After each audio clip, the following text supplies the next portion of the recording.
Oi, galera! Hoje a gente vai fazer algumas questões do Enem sobre a fisiologia das angiospermas. Vamos lá?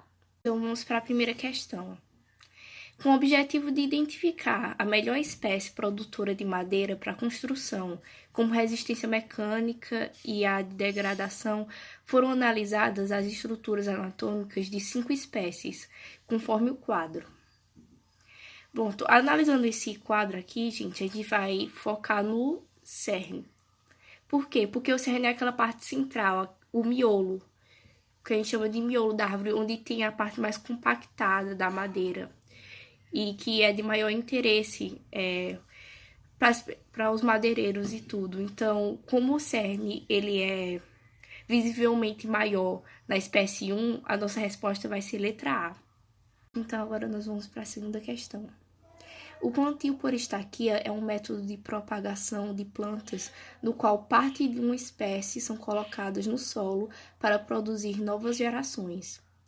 Na floricultura, é comum utilizar o caule das roseiras para estaquia, pois a propagação da planta é positiva em razão da aplicação de auxinas na porção inferior do caule. A utilização de auxinas no método de estaquia das roseiras contribui para...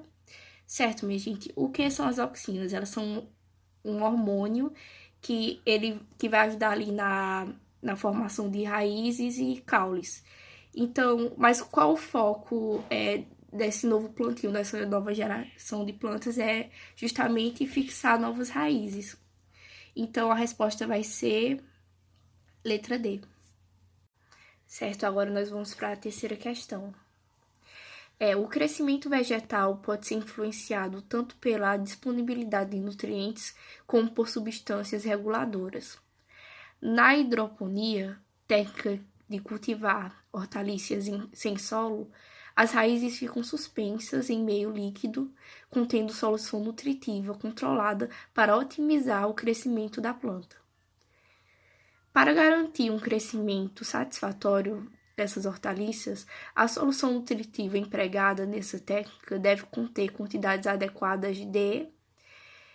Quando a gente fala dessa parte de absorção das raízes, a gente pensa o quê? Na seiva bruta. Então, o que vai ter nessa seiva bruta? Água e sais minerais. Então, a gente já mata a questão, é a letra C. Certo, agora nós vamos para a quarta questão. Um anatomista vegetal, examinando os tecidos de uma espécie de angiosperma, evidenciou a presença de epiderme com cutícula fina, aerênquima bem desenvolvido, feixes vasculares pouco desenvolvidos, estômatos na face superior das folhas. Em que local pode ser encontrado esse vegetal, certo? A gente vê ali no 1, por ele ter uma cutícula fina, que provavelmente não vai ser num lugar de difícil acesso à água, senão provavelmente esse vegetal teria uma cutícula mais densa, mais grossa. Sobre o aerênquima bem desenvolvido, que é o aerênquima, ele vai ser o parênquima que armazena ar. Então, vai ser uma planta que flutua na água. E o 3, os feixes vasculares pouco desenvolvidos.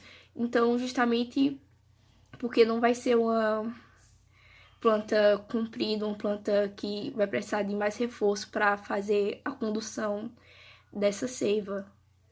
E os estômatos na face superior da folha significa que ela vai pegar o sol só na parte superior da folha. Então, tudo isso aponta para a letra B. Em um ambiente aquático, onde há grande disponibilidade hídrica. Quinta questão.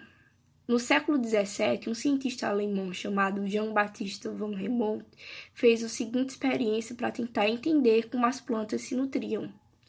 Plantou uma muda de salgueiro que pesava 2,5 kg em um vaso contendo 100 kg de terra seca. Tampou o vaso com uma placa de ferro perfurada para deixar passar água, molhou diariamente a planta com água da chuva e, após 5 anos, pesou novamente a terra seca e encontrou os mesmos 100 quilos, enquanto que a planta de salgueiro pesava 80 quilos. O resultado desse experimento permite confrontar a interpretação equivocada do senso comum de que as plantas, certo? O que a gente viu aqui nessa experiência? Que a planta ela cresceu, que a matéria orgânica dela foi desenvolvida e ganhou peso, mas que a terra seca continuou constante. Então, a gente confrontar aquela antiga ideia de que as plantas elas ficam tirando do solo e absorvendo material orgânico do solo para conseguir crescer. Então, a resposta certa é a letra C. Sexta questão. A Mata Atlântica caracteriza-se por uma grande diversidade de epífitas. Como as bromélias, essas plantas estão adaptadas a esse ecossistema e conseguem captar luz, água e nutrientes, mesmo vivendo sobre as árvores. Essas espécies captam água do... certo. Primeiro a gente vai ver o que são essas epífitas. O epifitismo, ele vai ser uma relação harmônica, mas nessas plantas elas vão utilizar as árvores para poder conseguir captar luz. É muito comum em regiões de mata fechada.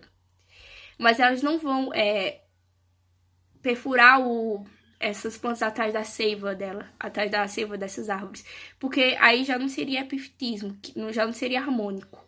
Ela justamente vai usar a água da chuva por meio do acúmulo dentro das próprias folhas delas. Logo, a resposta certa é a letra C. Certo, minha gente, essas foram as questões. Eu espero que vocês tenham gostado. A aula do assunto já está disponível no nosso canal e nos acompanhe nas nossas redes sociais. Até a próxima!